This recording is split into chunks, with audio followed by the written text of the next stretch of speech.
Hello YouTube, welcome once again. আপনি কি বলতে পারেন পৃথিবীতে সবচেয়ে বড় কফি শপের নাম কি?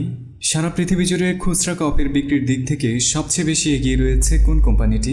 বিশ্বজুড়ে কফি শপগুলো চালু রাখার জন্য এমন কোন কোম্পানি রয়েছে যারা পৃথিবীতে সবচেয়ে বেশি দুধের ব্যবহার করে থাকে? পৃথিবীতে এমন কোন কফি চেইন শপ রয়েছে যাদের এমপ্লয়ির সংখ্যা একটি দেশের মোট জনসংখ্যার চেয়েও দ্বিগুণ? যদি জানা না থাকে তবে তাতেও টেনশন নেওয়ার কোনো কিছু নেই। নামটি হচ্ছে স্টারবাকস। বর্তমান পৃথিবীতে শুধুমাত্র কফি চেইন শপ হিসেবে স্টারবাক রয়েছে ১ নম্বর অবস্থানে। সারা পৃথিবী জুড়ে ৭৫টিরও বেশি দেশে রয়েছে স্টারবাকের অবস্থান। সেই সব দেশগুলো মিলিয়ে প্রায় ২৮,৫০০রও বেশি স্টোর রয়েছে স্টারবাকের। স্টারবাক কত বড় এবং কিভাবে ব্যবসা করে যাচ্ছে এবং কিভাবে একটি কফি চেইন শপ থেকে এত বড় স্টারবাক হয়েছে, প্রতি বছর শেষে মাল্টি-বিলিয়ন ডলার আয় করা স্টারবাক নিয়ে আজকে আমাদের ভিডিও। জানতে চাইলে পুরো ভিডিওটি দেখুন অ্যান্ড ততক্ষণ পর্যন্ত আমাদের চ্যানেলটি সাবস্ক্রাইব করে নিন অ্যান্ড বেল আইকন ক্লিক করে রাখুন যেন কোনোভাবেই পরবর্তী আপডেটগুলো মিস না হয়ে যায়। এনজয় করুন পুরো ভিডিওটি। ৪৯ বছর আগে ১৯৭১ সালের ৩১শে মার্চ ওয়াশিংটনের সিয়াটল শহরে জন্ম হয়েছিল বর্তমান সময়ের সবচেয়ে জনপ্রিয় কফি চেইন শপ স্টারবাকসের। স্টারবাকসের প্রতিষ্ঠাতা ছিলেন ৩ জন, যাদের মধ্যে জ্যারি বলডুইন ছিলেন একজন ইংলিশ টিচার, জেফ সিগাল ছিলেন একজন ইতিহাসের শিক্ষক, অন্যদিকে গর্ডন বোকার ছিলেন একজন লেখক।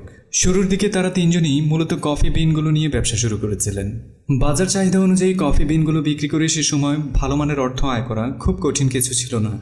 ১৯৭১ সাল থেকে ১৯৮০ সাল পর্যন্ত তাদের ব্যবসা বেশ ভালোভাবেই চলছিল, কিন্তু ১৯৮০ সালে এসে তারা স্টারবাক বিক্রি করে দেন হাওয়ার্ড শোলজের কাছে। সে সময় হাওয়ার্ড শোলজ একটি ব্যবসার কাজে ইতালির মিলান শহরে গিয়েছিলেন। পুরো ইতালির খাবারের ব্যাপার সারা পৃথিবীর কাছে অত্যন্ত বৈচিত্র্যপূর্ণ এবং সমাদৃত, তেমনি ইতালির কফির ব্যাপারটিও ছিল যথেষ্ট পরিমাণে আধুনিক এবং বৈচিত্র্যতা সম্পন্ন, যা হাওয়ার্ড শোলজের কাছে বেশ ভালো লেগেছিল। ইতালিয়ানরা যে পদ্ধতিতে ড্রিঙ্কিং কফি তৈরি করতেন তার নাম ছিল এসপ্রেসো। হাওয়ার্ড শোলজ সিয়াটলে ফিরে এসেই তার কফি বিন স্টোরটিকে একটি এসপ্রেসোতে রূপ দেন। অল্প দিনের মাথায় স্টারবাকসের এই স্টোরটি খুব জনপ্রিয়তা পেয়ে যায় সিয়াটলে। ১৯৮৬ সাল নাগাদ স্টারবাকসের ৬টি স্টোর খুলে বসেন তিনি সিয়াটলেই।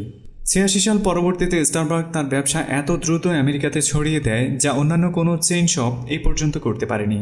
মাত্র ১৪ বছরের ব্যবধানে আমেরিকার ৫০টি স্টেটের প্রায় সব জায়গায় পৌঁছে গিয়েছিল স্টারবাকস। সিয়াটলের বাইরে স্টারবাকস তাদের প্রথম ব্যবসা শুরু করেছিল ভ্যানকুভারের ওয়াটারফ্রন্ট স্টেশনে। এরপর ব্রিটিশ কলম্বিয়া, শিকাগো, ইলিয়ন্স থেকে শুরু করে সারা আমেরিকায় ছড়িয়ে পড়েছিল স্টারবাকস। ১৯৮৯ সালের দিকে এসে কোম্পানিটি একাই বছর শেষে ৯,০৭,১৮৫ কেজির উপরে কফি বিক্রি করত, যে পরিমাণটা ছিল সারা আমেরিকা জুড়ে অন্যান্য সব কফি চেইন শপ থেকেও দ্বিগুণের বেশি। ১৯৯২ সালের দিকে এসে সারা আমেরিকা জুড়ে ১৪০টি আউটলেট থেকে স্টারবাক আয় করেছিল ৭৩.৫ মিলিয়ন মার্কিন ডলার, যা ১৯৮৭ সালে ছিল মাত্র ১.৩ মিলিয়ন মার্কিন ডলার। সংখ্যার এই বিশাল ব্যবধানটাই বলে দিচ্ছে স্টারবাকস সারা আমেরিকা জুড়ে কত বেশি জনপ্রিয় ছিল সে সময়। ব্যবসায়িক এমন ঊর্ধ্বগতির সময় ১৯৯২ সালে এই কোম্পানিটি স্টক মার্কেটে আইপিও নিয়ে আসে। সে সময় স্টারবাকসের মার্কেট ভ্যালু ছিল মাত্র ২৭১ মিলিয়ন মার্কিন ডলার। স্টারবাকস সে সময় তাদের আর্থিক সংকট এবং ব্যবসা প্রসারের স্বার্থে ১২% শেয়ার বিক্রি করে দেয়, যাতে তারা প্রায় ২৫ মিলিয়ন ডলার আয় করতে সক্ষম হয়। সেই ২৫ মিলিয়ন ডলারের পুরোটাই তারা ইনভেস্ট করেছিল তাদের নতুন স্টোর তৈরি করাতে, যাতে তারা পরবর্তী ২ বছরে স্টোরের পরিমাণ করে ফেলে দ্বিগুণেরও বেশি। একই সময়ে স্টারবাকসের ব্যবসা যেমন বাড়তে থাকে তেমনি তাদের শেয়ারের দামও বেড়েছিল আকাশচুম্বী হয়ে। গড়ে প্রায় প্রতিটি শেয়ারের দাম বেড়েছিল ৭০%-এরও বেশি। শেয়ারের এই দামটা আগের বছরের তুলনায় ১০০ গুণেরও বেশি হয়ে গিয়েছিল। পৃথিবীর অন্যান্য সব ব্যবসা যেমন সময়ের সাথে রং বদলায় এবং পরিবর্তন হয় ব্যবসার ধরন, তেমনি স্টারবাকসেরও পরিবর্তন হয়েছিল। ২০০৭-৮ পরবর্তী সময়ে অ্যান্ড্রয়েড এবং আইফোনের স্মার্টফোনগুলো সারা পৃথিবীর ব্যবসায় যেমন প্রভাব ফেলেছিল, তেমনি স্টারবাকের ব্যবসায়ও বড় ধরনের পরিবর্তন এসেছিল স্মার্টফোনগুলোর কারণে। সামাজিক যোগাযোগ মাধ্যমকে ব্যবসায়িক কাজে ব্যবহারের সবচেয়ে বড় উদাহরণটি সম্ভবত স্টারবাকস দেখিয়েছিল। সে সময় টুইটে কফি নামে একটি ক্যাম্পেইন চালু করেছিল স্টারবাকস, যে ক্যাম্পেইনে কোনো গ্রাহক অংশগ্রহণ করলে তিনি $৫ একটি গিফট কার্ড পেতেন এবং তিনি তার বন্ধুকেও কফির জন্য আমন্ত্রণ করতে পারতেন।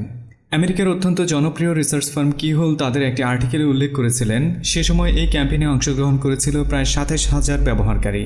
ছোট্ট এই ক্যাম্পেইন থেকে স্টারবাকস সে সময় আয় করেছিল প্রায় $১,৮০,০০০ বেশি এবং ২০১৮ সালে ফরচুন 500 লিস্টে আমেরিকার সবচেয়ে বড় কোম্পানিগুলোর মধ্যে ১৩২তম স্থানটি দখল করে নেয় স্টারবাকস। ২০১৯ সালের জুলাইয়ের থার্ড কোয়ার্টার পর্যন্ত কোম্পানিটির নেট ইনকাম ছিল $১.৩৭ বিলিয়ন মার্কিন ডলার। একই সময়ে কোম্পানির মার্কেট ভ্যালু হয়ে যায় 110 বিলিয়ন মার্কিন ডলার।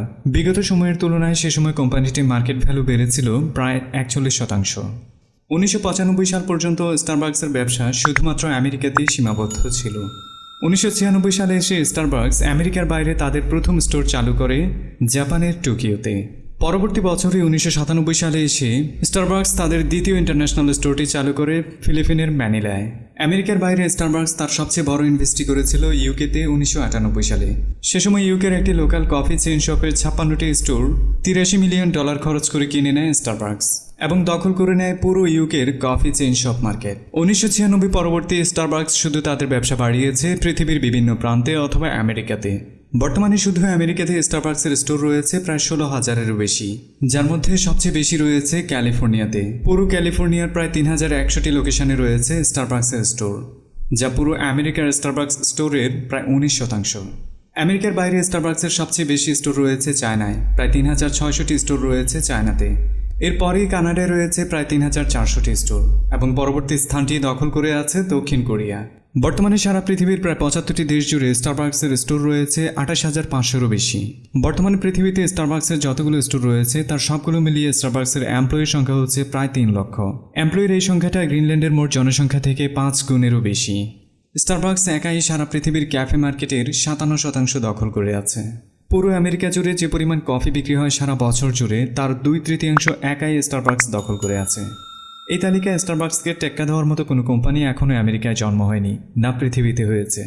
2000 সাল থেকে 2007 সাল পর্যন্ত আমেরিকায় স্টারবাকস প্রতি বছর গড়ে 150টিরও বেশি নতুন স্টোর চালু করেছে। স্টারবাকসের ইতিহাসে 2017 সালের এক বছরেই প্রায় 3000 স্টোর চালু করেছে আমেরিকাতে। 2019 সালের দিকে এসে স্টারবাকস তাদের ব্যবসায় নতুন কিছু যোগ করেছে। আগের ছোট ছোট স্টোরগুলোকে বাদ দিয়ে এবার স্টারবাকস চালু করেছে স্টারবাকস রিজার্ভ রোস্টারি। বর্তমানে রিজার্ভ রোস্টারিগুলো এক একটি আগের স্টোরগুলোর তুলনায় প্রায় 10 গুণেরও বেশি বড়। উদাহরণস্বরূপ নিউ ইয়র্কের বিশাল এই জায়ান্ট রোস্টারির কথাই বলা যায়, যেটির আয়তন প্রায় 20,000 স্কোয়ার ফুট। অবিশ্বাস্য এই জায়ান্ট স্টোরটি রীতিমতো একটি ট্যুরিস্ট স্পটে পরিণত হয়েছে পুরো নিউ ইয়র্ক জুড়ে। প্রতিটি রোস্টারের প্রায় সব কিছুই আগের স্টোরগুলোর তুলনায় অনেক ভিন্ন, অনেক নতুন, আর ব্যবসাও অনেক বেশি। উদাহরণস্বরূপ সাংহাইয়ে অবস্থিত রোস্টারিটির কথাই বলা যায়। এটি একদিনেই আয় করে থাকে প্রায় $65,000 থেকে $70,000-এরও বেশি, যা আগের ছোট স্টারবাকস স্টোরের এক সপ্তাহের ইনকাম থেকেও দ্বিগুণ। বর্তমানে স্টারবাকসের 6টি রোস্টারি রয়েছে, যার সর্বশেষটি চালু করা হয়েছে শিকাগোর ম্যাগনিফিসেন্ট মলে। শুধুমাত্র কফি বিক্রি করেই ক্ষান্ত নয় স্টারবাকস। স্টারবাকসের রয়েছে বিভিন্ন ধরনের ফুড আইটেম, যার মধ্যে pastries and hot and cold sandwich সবচেয়ে বেশি বিক্রি হয়ে থাকে। স্টারবাকসের রয়েছে বেশ কিছু ইভিনিং স্টোর পুরো আমেরিকা জুড়ে, যেগুলোতে বিয়ার, ওয়াইন এবং অ্যাপিটাইজার বিক্রি করা হয়ে থাকে। স্টারবাকসের নিজস্ব ব্র্যান্ডের কফি, আইসক্রিম এবং বোতলজাত কোল্ড কফি আমেরিকা এবং আমেরিকার বাইরে বিভিন্ন দেশের গ্রোসারি স্টোরেও কিনতে পাওয়া যায়। সারা পৃথিবী জুড়ে স্টারবাকস ব্র্যান্ডের বাইরেও স্টারবাকসের আরও 8টি কোম্পানি রয়েছে, যার মধ্যে সবচেয়ে বেশি পরিচিত স্টারবাকস কফি। এছাড়া রয়েছে Ethos Water, Evolution Fresh, Hear Music, La Boulange Bakery, Seattle Best Coffee, Teavana এবং তোরিফাজিওনি ইতালি। চরম প্রতিযোগিতামূলক এই বাজারে স্টারবাকসের সবচেয়ে বড় প্রতিদ্বন্দ্বী হচ্ছে ডাঙ্কিন ডোনাটস। স্টারবাকস যেসব পণ্য নিয়ে ব্যবসা করে, ডাঙ্কিন সরাসরি সেসব পণ্যগুলো নিয়ে ব্যবসা করে, তাই বাজারে সরাসরি প্রতিদ্বন্দ্বী একজনই, সেটা হচ্ছে ডাঙ্কিন। অন্যদিকে ম্যাকডোনাল্ড ও স্টারবাকসের প্রতিদ্বন্দ্বী। মার্কেট ক্যাপিটালের তুলনায় স্টারবাকস থেকে ডাঙ্কিন প্রায় 100 গুণ ছোট একটি কোম্পানি। যেখানে স্টারবাকসের মার্কেট ক্যাপিটাল $114 বিলিয়ন বেশি, সেখানে ডাঙ্কিনের মার্কেট ক্যাপিটাল মাত্র $6.79 বিলিয়ন। তবে লয়ালিটি কাস্টমার এবং লয়ালিটি বিজনেসের দিক থেকে ডাঙ্কিন প্রতি বছর স্টারবাকসকে পেছনে ফেলে আসছে। আপনি অলরেডি জেনে গেছেন স্টারবাকস কিভাবে ব্যবসা করে, কিভাবে শুরু করেছিল এবং কিভাবে সারা পৃথিবী জুড়ে তারা তাদের ব্যবসা ছড়িয়ে দিয়েছে, এবং তাদের বর্তমান প্রতিদ্বন্দ্বী কারা এবং কতটুকু শক্তিশালী প্রতিদ্বন্দ্বী স্টারবাকসের রয়েছে সেটাও আপনি জেনে গেছেন। স্টারবাকস এবং কফি বিজনেস নিয়ে বেশ কিছু মজার তথ্য রয়েছে, চলুন তাহলে সেগুলো জেনে আসি। গড়ে পৃথিবীর যে কটি দেশের মানুষ সবচেয়ে বেশি কফি সেবন করে থাকে সেই তালিকায় সেরা 10-এ আমেরিকার স্থান হয়নি। তবুও পৃথিবীর সবচেয়ে বড় কফি চেইন সবগুলো আমেরিকারই। কফি সেবনের দিক থেকে সবচেয়ে উপরে রয়েছে স্ক্যান্ডিনেভিয়ান এবং নর্ডিক দেশগুলো, যার মধ্যে ফিনল্যান্ড সবার উপরে। একজন ফিনিশ নাগরিক গড়ে প্রতি বছর প্রায় 12 কেজিরও বেশি কফি সেবন করে থাকে। তবুও কফির সবচেয়ে বড় ব্যবসাটা হচ্ছে আমেরিকায়। একজন স্টারবাকসের কাস্টমার প্রতি মাসে গড়ে 6 বার যায় স্টারবাকস স্টোরে ড্রিঙ্ক করার জন্য। এসব কাস্টমারদের মধ্যে হাইলি লয়াল কাস্টমার রয়েছে প্রায় 20%, যারা প্রতি মাসে গড়ে অন্তত 16 বার ভিজিট করতে যায় স্টারবাকস স্টোর। লয়াল কাস্টমারের এই তালিকায় ডাঙ্কিন স্টারবাকের চেয়েও বেশি এগিয়ে আছে। স্টারবাক বর্তমানে তাদের কাস্টমারকে সার্ভিস করার জন্য কোনো ধরনের প্লাস্টিক ব্যবহার করে না। প্রতি বছর স্টারবাকস প্রায় 2.3 বিলিয়ন পেপার কাপ ব্যবহার করে থাকে, যা পরিবেশের ভারসাম্য রক্ষায় অনেক বড় ভূমিকা পালন করে সারা পৃথিবী জুড়ে। প্রতি বছর গড়ে প্রায় 93 মিলিয়ন গ্যালন দুধ ব্যবহার করে থাকে স্টারবাকস। এই পরিমাণ দুধ যদি ঢেলে দেওয়া হয় তবে 155টি অলিম্পিক সাইজ সুইমিং পুল পুরোপুরিভাবেই পূর্ণ হয়ে যাবে। সো স্টারবাকস নিয়ে আপনার যত কথা আছে লিখে ফেলুন কমেন্টস বক্সে। ভিডিওটি ভালো লাগলে অবশ্যই একটি লাইক দিন, অন্যদের জানানোর জন্য শেয়ার করুন। আপনার যে কোনো কথা আমাদের কাছে পৌঁছানোর জন্য ফেসবুক, টুইটার, ইনস্টাগ্রাম কিংবা আমাদের ওয়েবসাইট অথবা ইমেল আইডি যে কোনো মাধ্যমে আপনি কানেক্টেড হয়ে যেতে পারেন। এনজয় করুন পরের একটি ভিডিও। ততক্ষণ পর্যন্ত টাটা, বাই বাই।